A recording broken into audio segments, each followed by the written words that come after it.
Hey guys, today I'll show you how to check if your Roblox account may have been hacked. So let's get started. First, open the Roblox app and tap on the More menu.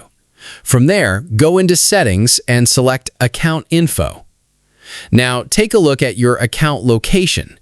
If the location doesn't match where you are, it doesn't always mean your account has been hacked. It could simply be caused by a VPN or an old saved location, but it's still worth checking. Next, go back to Settings and open the Security section.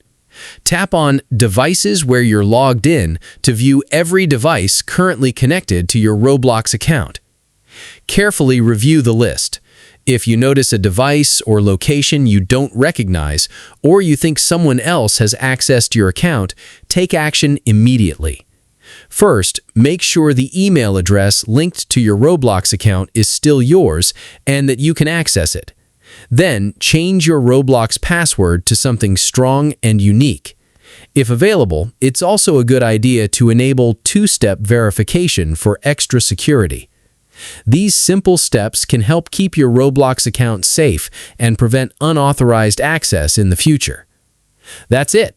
If you found this video helpful, consider giving it a like and subscribe.